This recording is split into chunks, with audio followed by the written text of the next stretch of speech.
para poder observar dos aspectos del tema de la memoria. La primera, la memoria discursiva, que es el tema sobre los valores que resulta que recordemos ciertos momentos de nuestra historia. Y segundo, la memoria episódica, que son datos duros que podemos también entender sobre nuestra construcción histórica.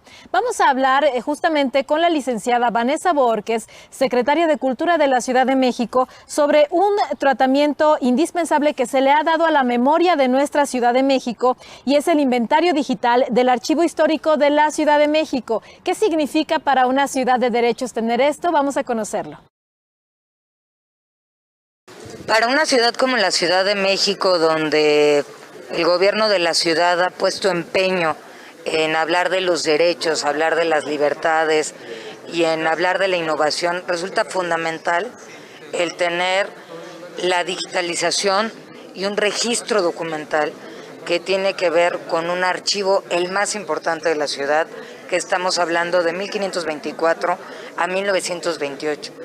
Este, que es el más antiguo de nuestro continente, representa no solo un tema de innovación digital. Aquí lo que representa es una ciudad comprometida con su historia, comprometida con dar a conocer la importancia de los documentos que generan la memoria de todas y todos a lo largo de todos estos siglos. Es un compromiso de un gobierno que cumple diariamente con todos los derechos, pero además que pone hincapié en los derechos culturales para una ciudad donde todas y todos tienen derecho a la memoria y a conocer su historia. El papel de la memoria es un papel muy complejo y muy importante, porque significa una responsabilidad tener memoria. Y la memoria es una de las acciones más importantes y de las responsabilidades más importantes de las y los ciudadanos y de las y los funcionarios y servidores públicos, porque tiene que ver en las distintas ópticas de la historia. La historia no tiene, como se decía antes, que la historia la hacen los vencedores. La historia tiene muchos puntos de vista. Un archivo como el que el día de hoy nos encontramos nos permite puntos de vista de la esclavitud que había en este país, de cómo se oprimieron también a los afrodescendientes, cómo se les esclavizó. Permite conocer también el papel de la mujer a lo largo de muchos momentos y permite conocer que incluso festividades como la de Día de Muertos o la de Huehuenches y Chinelos estaban prohibidas o se tenían que pedir permisos porque en nuestro pasado no se permitía que se celebrara lo que nos representaba de origen. Significa muchas cosas, muchas responsabilidades, pero sobre todo significa la posibilidad de que las nuevas generaciones crezcan desde otra información, una información con muchos puntos de vista, que reconoce las multietnias, que reconoce que somos plurilingües, que nos reconoce de distintos colores de piel, que nos reconoce con mucha diversidad, con distintas preferencias y que reconoce una ciudad que el día de hoy es lo que es gracias a que están todas y todos representados, pero que es necesario que las voces de todas y todos se representen todos los días. Siempre hay mucho por trabajar y mucho por hacer, sobre todo en una ciudad donde en cada pequeño espacio hay cultura y hay historia y hay trascendencia.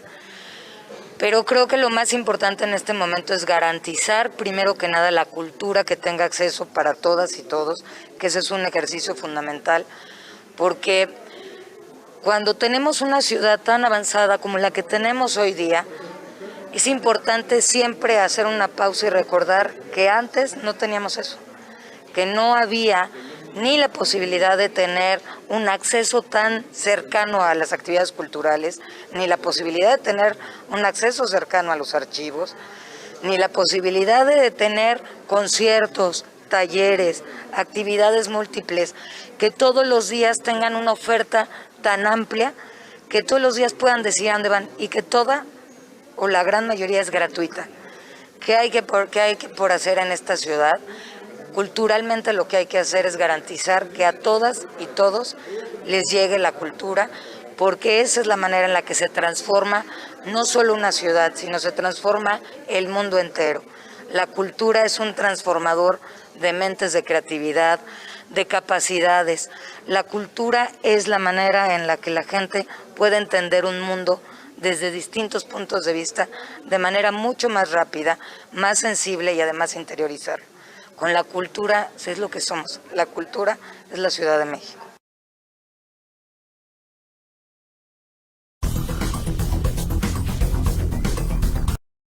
Les presento a mi siguiente invitado del día de hoy. Él es el licenciado Juan Gerardo López Hernández, director del Archivo Histórico de la Ciudad de México, quien nos habla de este gran proyecto y de su importancia. La memoria es la manera en que puedes organizar el pensamiento y puedes planificar el futuro. La memoria es fundamental para orientarse. Entre las enfermedades mentales más tristes se encuentra el Alzheimer, que no te permite reconocer ni siquiera a tus seres más queridos. Así sería una vida sin memoria en nuestra ciudad.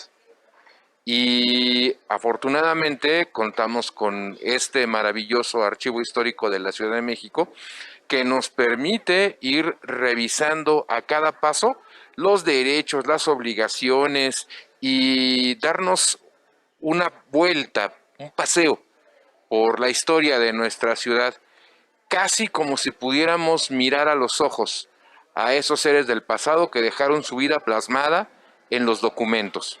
Hay que informarse, hay que buscar algo que es muy importante en nuestros días y que también es una gran lección de la pandemia: la veracidad de las fuentes primarias. Toda realidad es una construcción, pero hay de construcciones a construcciones y existen construcciones que no tienen cimientos, con materiales endebles, y existen construcciones sólidas. Es el caso de aquella identidad personal, social, que se construye a través de la historia en sus fuentes primarias, porque alcanza una gran solidez y eso da también fuerza para vivir el presente y construir el futuro. En realidad, preservar y difundir el patrimonio histórico documental tiene que ver con una obra de transformación, porque lo que se asienta en los documentos son derechos de las personas y las personas pueden encontrar la forma en que otros como ellos han defendido sus derechos e incluso los de sus propios ancestros, defenderlos a partir de los documentos históricos. En la Ciudad de México hemos tenido la gran fortuna de contar con grandes personajes que se han hecho cargo de este archivo, desde Carlos de Sigüenza y Góngora, quien en 1692 rescató de un incendio el archivo del ayuntamiento, Francisco del Barrio Lorenzot, que logró desarrollar unos índices sobre, y bueno, otras muchas obras que hacían descripciones del archivo. También Lucas Alamán, que le puso un gran interés a la preservación del archivo del ayuntamiento. El general Vicente Rivapalacio, que hizo la que todavía hoy se considera la mejor organización del archivo del ayuntamiento. Y así una larga lista de personajes. Francisco Gamoneda, quien hace 100 años, en 1921, echó a andar las descripciones, los instrumentos de descripción de los archivos, que son la base de las consultas actuales, porque estos documentos que estamos presentando se basan en las descripciones de Francisco Gamoneda. ¿Cómo es una ciudad que no tiene archivos? ¿O cómo es una ciudad en la que no se puede acceder a su historia? Es un caos y está sujeta y disponible para el saqueo. Es una transformación que estemos ocupándonos del patrimonio documental histórico, porque es una herramienta que nos previene del despojo. Así los campesinos y los ciudadanos en general acuden a los archivos.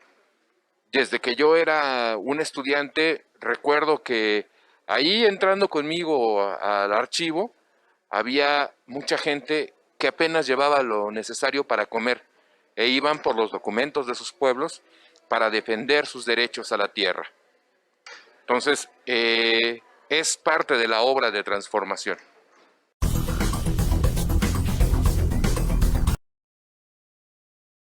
Continuamos reflexionando con el licenciado Juan Gerardo López Hernández justamente sobre esta importancia del archivo, cuáles fueron los pasos para continuar con esta documentación y por supuesto lo que significa para la ciudad que contemos con esta digitalización de estos archivos. Vamos a conocerlo en esta última parte de la entrevista.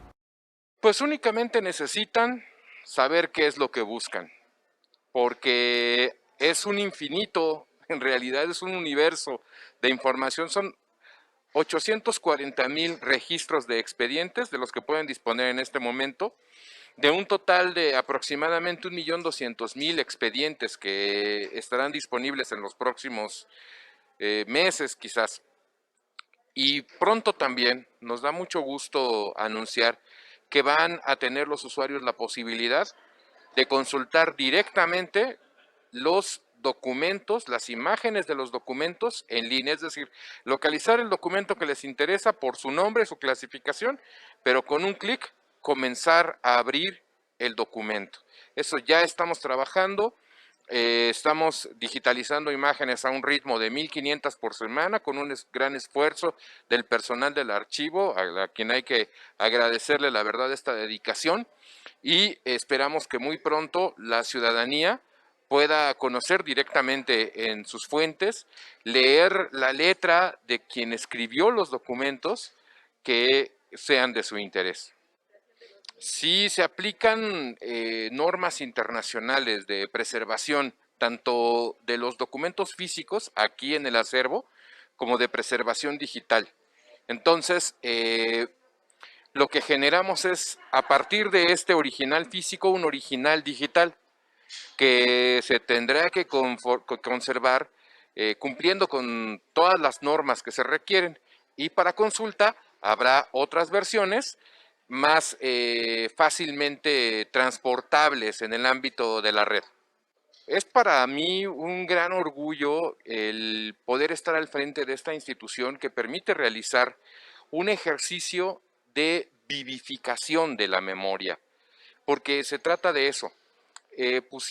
Puso la secretaria como ejemplo el caso de los huehuenches que habían sido expulsados hace 255 años, una expresión cultural que por 255 años se mantuvo expulsada de la ciudad y que este sábado retomó el Zócalo.